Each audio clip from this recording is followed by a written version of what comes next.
en la historia se tiene, digamos, en la balanza más nombres de varones que de mujeres en esta lucha. ¿O usted, o No, qué dice claro, usted? claro que sí, ¿no? Y hasta ahora no se sabe el nombre de muchas mujeres, Claro, ¿no? ¿Cuántas morirían en los... porque en la guerra no tenemos que pensarla que es una sucesión constante de batallas, no. Va a haber 4 o 5 batallas grandes, después van a ser escaramuzas, van a ser luchas de 4 contra 4. Esa es la guerra, esa es la claro. guerra de recursos, que es la que va a haber aquí. Y entonces ahí sí, las mujeres.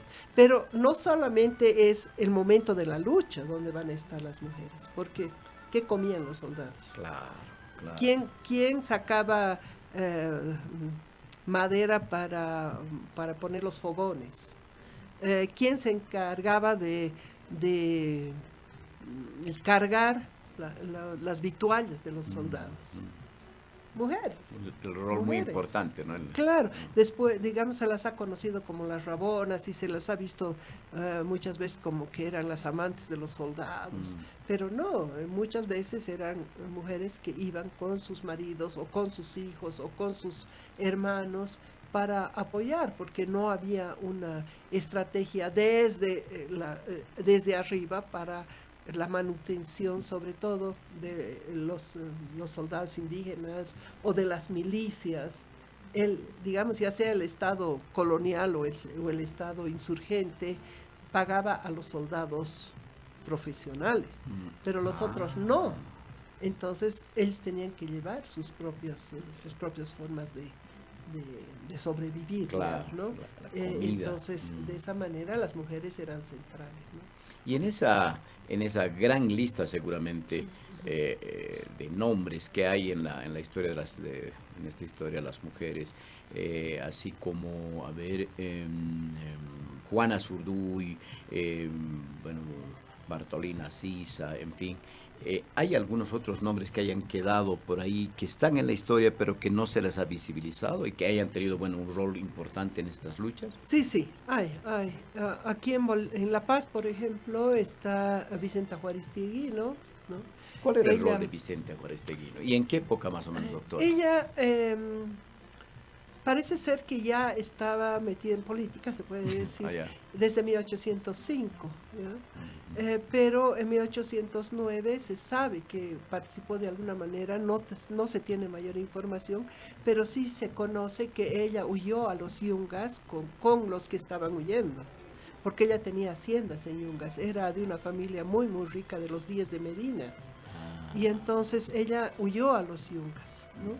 Y ahí no se dice luchó en tal o cual batalla, la batalla de Irupana, no se dice, pero sí se sabe que ella estaba en los yungas. Entonces, ¿cuál era su función?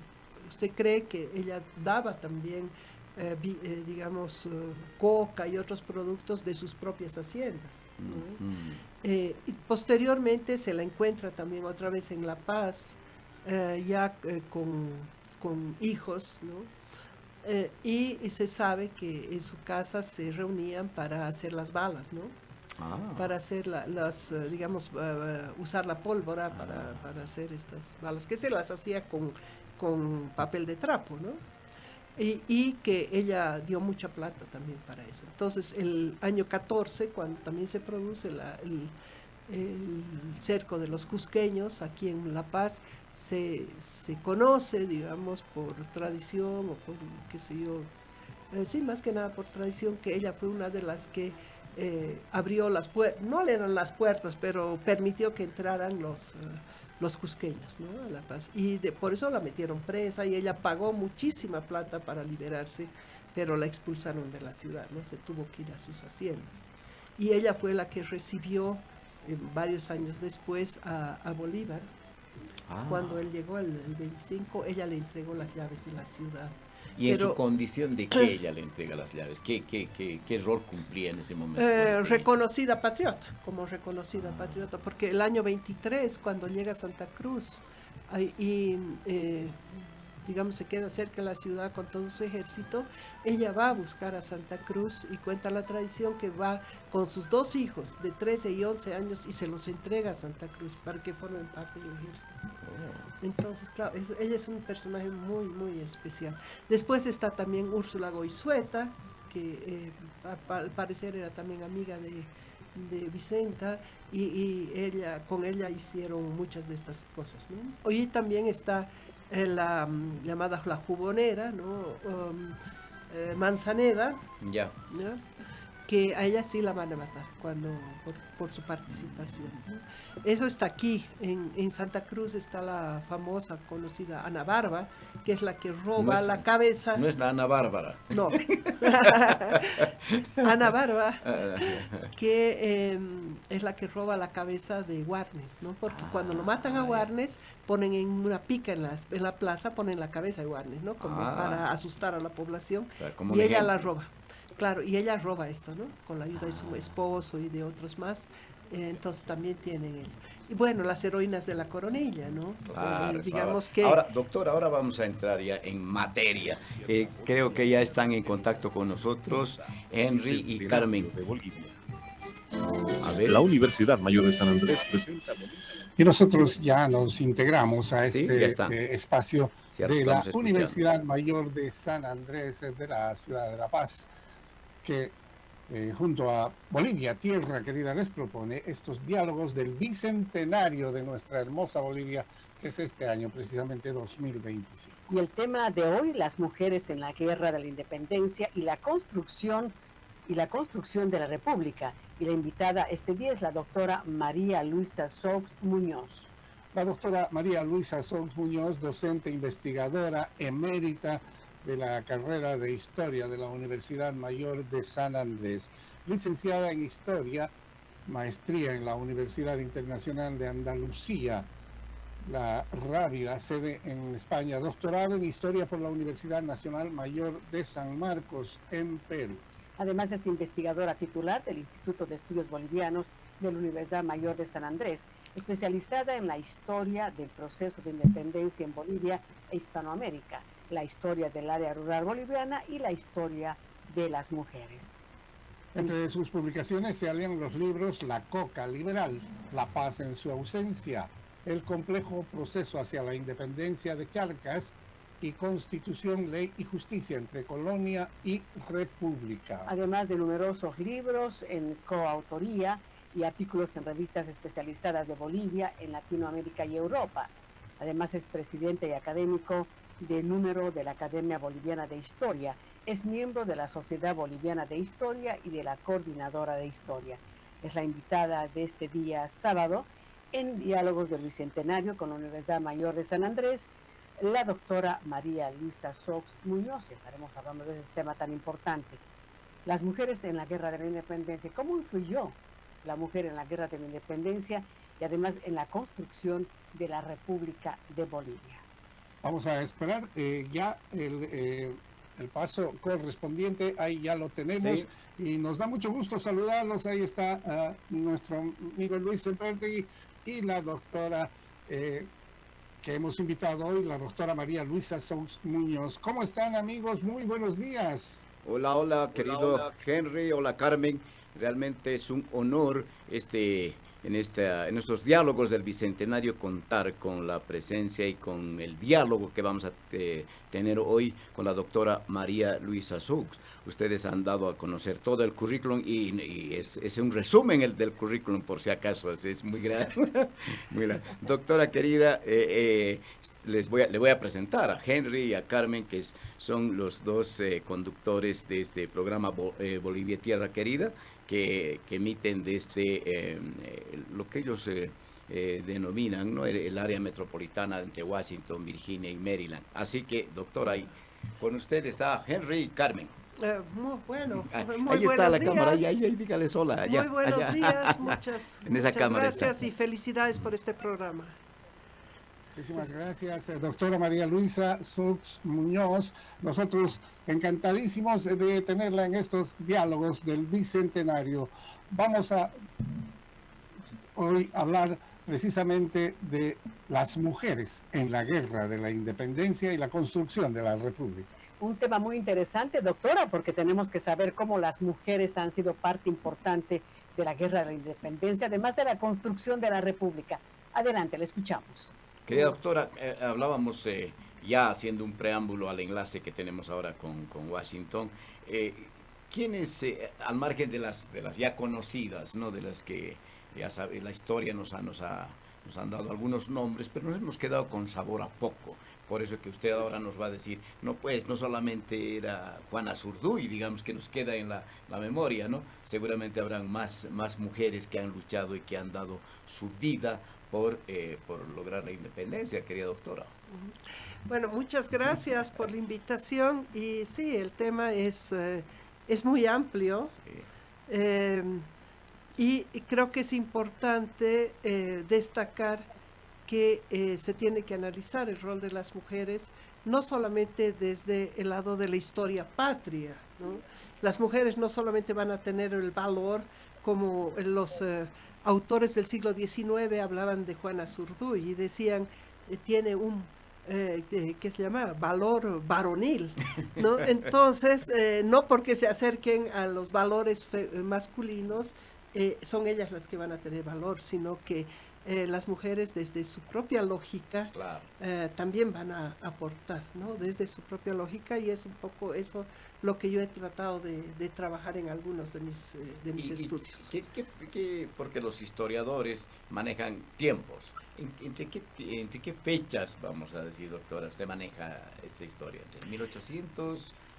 Bueno, yo trabajo desde 1808 hasta 1826 como proceso. Sí, yo trabajo, digamos, desde esa época. Mis libros se han concentrado, pero sí he tenido algunos trabajos sobre el proceso anterior, el de la sublevación general de indios, ¿no? Hay todo un debate sobre si son dos procesos o si es un solo proceso. Entonces, yo pienso que en realidad, en parte son dos procesos, pero que hay muchas relaciones que los, digamos, hilos conductores, claro, que llevan de uno al otro. Entonces, podemos hablar de las mujeres en la época de la sublevación general de indios y también en la otra época de 1809, a partir de 1809. A ver, usted manda, doctora, digamos que algunos nombres que nos podían dar algunas, digamos, le decía hace rato, en la balanza, el movimiento indígena, también hay muchísimas mujeres, me imagino, lo propio también ya en esta otra etapa, que es la del 1800 adelante. Claro que sí, es decir, cuando nosotros pensamos cómo se estructuraban los ejércitos, ¿no? Porque no podemos olvidarnos que durante la sublevación general de indios también fueron ejércitos, ¿no? Es decir, hombres en armas, que es, digamos, el concepto más amplio de ejércitos. Estos ejércitos, como estaban estructurados a partir, por ejemplo, el de Tupac Katari, que era a partir de la organización comunitaria, las mujeres estaban ahí, porque alguien tiene que hacerse cargo de la vida cotidiana de los soldados. Y la vida cotidiana de los soldados, sean indígenas, sean criollos, sean mestizos, lo que sea, implica ¿qué? Implica tener donde dormir, un lugar donde, digamos, resguardarse digamos, no iban a poder dormir en el piso, ¿no? Claro, se necesitaba conseguir casitas o lo que sea. Después la comida. Claro. La alimentación de los animales. Entonces uno tiene que pensar cómo eran estos ejércitos, ¿no? Cómo iban estos ejércitos. Claro, porque cuando se habla de ejército uno cree que son los varones han ido y punto, y así sería, ¿no? Claro que sí, ¿no? Y además no había casi nadie más que, digamos, los ejércitos que después van a venir para la represión, que eran ejércitos profesionales, ¿no? Y que llegaron desde lejos, digamos, inclusive desde Buenos Aires. Estamos hablando del ejército de Reseguín, pero los ejércitos indígenas no, son esa otra forma que algunos llaman, no, esa no es ejército, pero sí son hombres en armas que están peleando. Entonces, la base de todo esto es la movilidad, ¿sí? Se mueven por todo lado.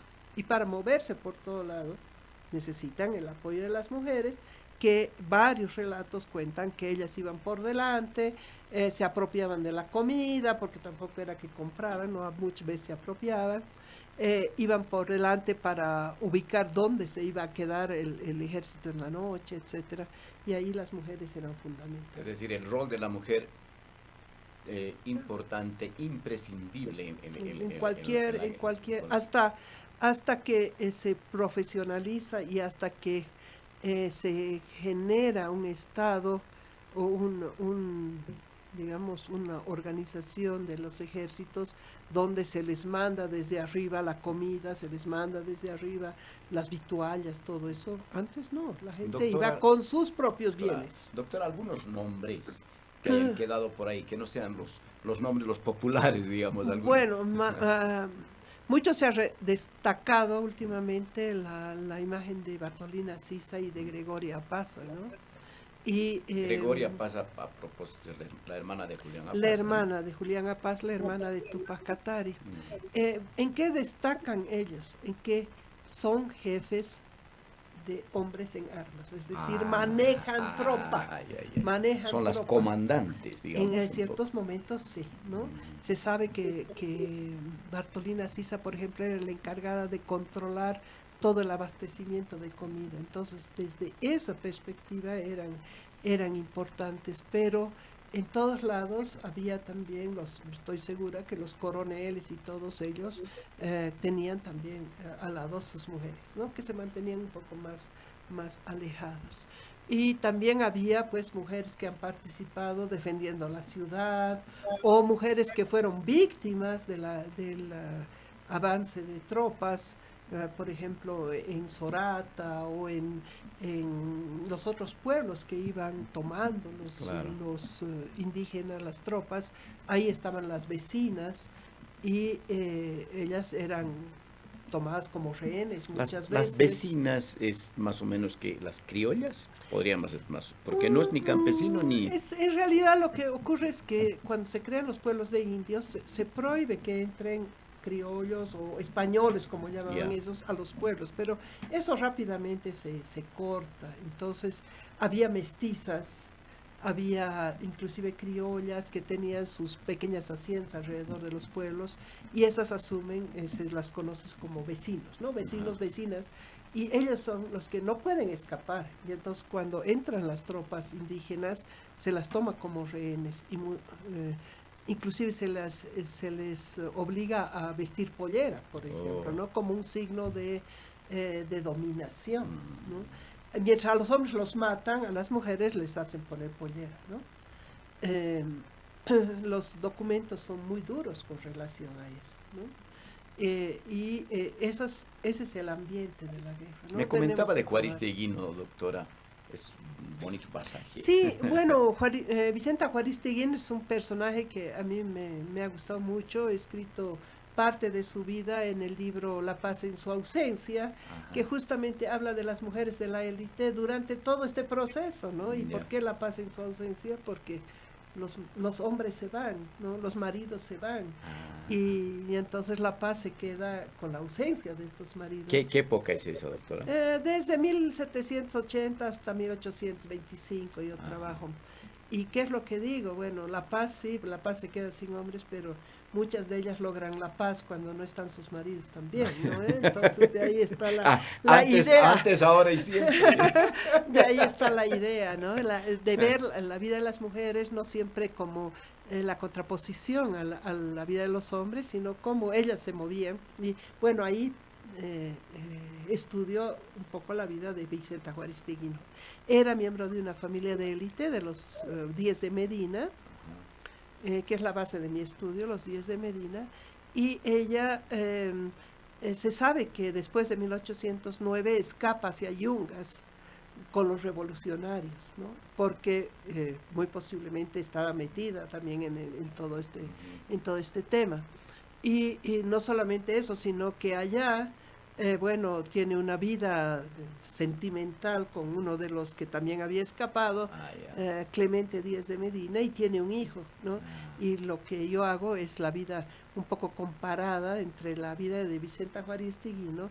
Y la vida de la esposa de Clemente Díaz de Medina, que era una arequipeña realista y que estaba viviendo en Arequipa. Entonces, como una hace su vida libre, después tiene otros 4 hijos más, se va a participar desde el lado insurgente varias veces, la van a tomar presa, va a tener que pagar un montón de plata para librarse, y es reconocida como patriota y le dan el rol, digamos, de entregar las llaves a Bolívar cuando Bolívar llega a La Paz. O sea, doña Vicenta Juaristegui le entrega las llaves. Ella le entrega, y ella es considerada siempre como una imagen, no la critican por haber tenido 4 hijos de otros de otros amantes, se puede decir. Eso queda, digamos, un poco oculto durante muchos años, después se va a rescatar, pero la gente que vive con ella, ¿qué es lo que rescata? Ser una matrona patriota, que siempre comprometida, etcétera, etcétera, y se transforma en una heroína pasiva. Querida doctora, ¿no? A ver, vamos a ir al contacto. Como estamos hablando de mujeres, a ver, ¿qué dice Carmen Osorio? ¿Tiene alguna consulta, alguna pregunta para la doctora? Claro que sí, es importante porque estamos hablando de la participación de las mujeres y algunos otros nombres que también podríamos mencionar que no son muy conocidos. Es que precisamente, doctora, si revisamos un poco la historia de Bolivia, hemos profundizado tal vez en algún momento de colegio bastante de la historia, pero se menciona, yo le puedo decir 100 por 1, ¿no? 100 hombres y una mujer, o sea, muy por encima, pero no se ha dado una importancia realmente como la que debería tener. Usted está mencionando cosas que son importantes y a veces uno se pregunta cómo se desplazaban los ejércitos si no eran las mujeres que cocinaban y buscaban todo el acomodo para el ejército, pues entonces, ¿cómo hubiera funcionado toda esta guerra de la independencia? Sí, así es decir, tenemos que tener en cuenta que no son solamente 2 ejércitos que se enfrentan, sino son todo lo que gira alrededor de ellos, ¿no? Entonces, en las ciudades, en el campo, son sociedades enteras, ¿no?, que están en situación de guerra. Entonces, cuando hablamos de situación de guerra, van a entrar muchísimas mujeres que al final están un tiempo y después se vuelven a sus casas, ¿no? O todas las que sufren también, ¿no? Entonces, no tenemos que tomar en cuenta no solamente a las que van a ser heroínas posteriormente, sino a todas esas víctimas, ¿no?, como las esposas de los que matan en La Paz en 1814, por ejemplo, ¿no? Entonces, la situación es como en toda situación de guerra, con diversas visiones, diversas percepciones, y bueno, sí han quedado invisibilizadas muchas de ellas, como van a quedar siempre invisibilizadas cuando no son, cuando se conforma una historia patria en base a héroes, ¿no? Entonces las mujeres como aparecen, como las amantes o como las amigas o como alguna que otra matrona, y ahí queda, ¿no? Como una Pero especie de soporte, nada más, ¿no? Y la situación es mucho más compleja, ¿no? Y las heroínas de la coronilla. Sí, bueno, ¿qué es lo que ocurre? Los cochabambinos eran los insurgentes por los más fuertes, digamos, ¿no? Famosos por manejar muy bien los caballos y todo eso. Entonces, además, en Cochabamba, al ser un espacio plano, era un lugar que se prestaba para las grandes batallas. Y durante los años anteriores, 1810, 11, los cochabambinos habían luchado por todo lado, ¿no? Habían subido, ellos van a pelear en la batalla de Aroma, por ejemplo, ellos van a apoyar el cerco de La Paz de 1811 y bueno, han peleado, digamos, tratando de controlar el avance de Goyeneche. Y claro, cuando llega Goyeneche a Cochabamba, lógicamente no había suficientes hombres, ¿no? cuenta digamos, la historia, y esto lo relata Bartolomé Mitre ya, que fueron las mujeres las que se organizaron para evitar el ingreso de Goyeneche, ¿no? A esto se ha aumentado nombres, ¿no?, que todavía están en debate. ¿Quién fue Manuela Gandarilla? Si era efectivamente una abuela ciega o no, eso fue una invención posterior. Hay ese debate. En todo caso, sí se sabe que las mujeres pelearon en Cochabamba, ¿no? Y no solamente eso, sino que posteriormente, cuando ya está Pezuela en su diario, pone listas de mujeres peligrosas en Cochabamba, ¿no? Entonces se sabe que toda la población, digamos, hombres y mujeres, estaban muy cercanas a la insurgencia. ¿Qué año es ese? ¿Qué año sucede esto? Bueno, la defensa de la Coronilla es el 27 de mayo de 1812, ¿no? Después se va a constituir el Día de la Madre. Y la llegada de Pezuela va a ser ya un año después, desde 1813, pero sobre todo va a luchar 1814 y 15, ¿no? Henry, Carmen, realmente estaríamos horas y horas escuchando a la doctora Sux de este tema tan interesante que son las mujeres en la guerra de la independencia, ¿no? Nos gustaría de verdad, doctora, saber qué biografía podemos buscar para poder aprender un poco más o recordar esta parte importante de la historia del país. Bueno, hay un clásico, pero que, digamos, está trabajado ya desde una perspectiva, digamos, muy tradicional, antigua, de Arturo Costa de la Torre, Mujeres en la Independencia, ¿no? Pero posteriormente sí se han hecho estudios nuevos y muy interesantes sobre Vicenta Juaristegui, ¿no? Por ejemplo, hay dos biografías que yo conozco y otras que se han ido construyendo también. Hay sobre las cochabambinas, también hay estudios, y hay estudios nuevos sobre Juana Zurduy, que quiebran totalmente las visiones anteriores, inclusive la personalidad de Juana Zurduy, ¿no? Entonces hay mucho que cortar todavía.